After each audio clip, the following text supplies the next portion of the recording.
Magandang gabi mga kaloto and welcome to LRT PH channel para alamin ang mga loto result ngayong araw ng Biyernes, December 13, 2024 para sa 9pm draw ng mga PCSO games na 2D Lotto, 3D Lotto, 4D Lotto, Mega Lotto 645 and Ultra Lotto 658.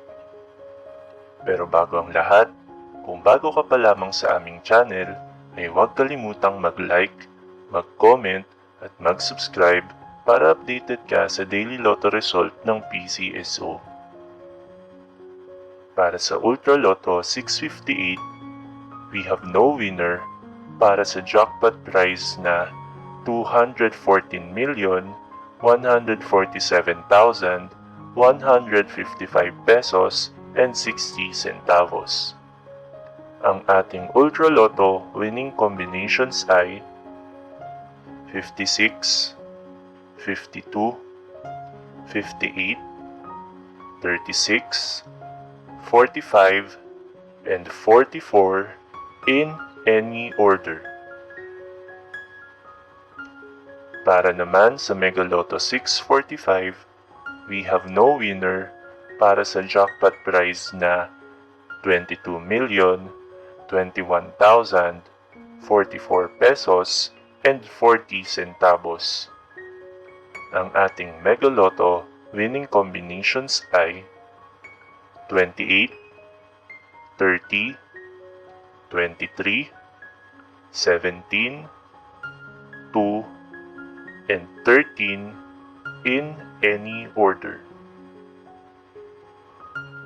Para naman sa 4-digit Lotto, ang ating winning combinations ay 8, 2, 0, and 7 in exact order. Para sa 3-digit Lotto for 9pm draw, ang ating winning combinations ay 2, 3, and 0 in exact order. At para sa 2-digit Lotto for 9pm draw, ang ating winning combinations ay 13 and 24 in exact order.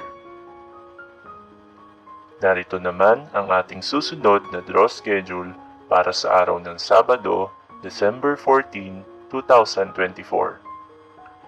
2D Lotto at 3D Lotto para sa 2pm and 5pm draw at 2D Lotto, 3D Lotto, 6D Lotto, Lotto 642, and Grand Lotto 655 naman para sa 9pm draw na mayroong estimated jackpot prize na 28 million pesos para sa Lotto 642 at 51 million pesos para naman sa Grand Lotto 655. Congratulations to all the winners at marami pong salamat sa inyong panonood at patuloy na pagsuporta.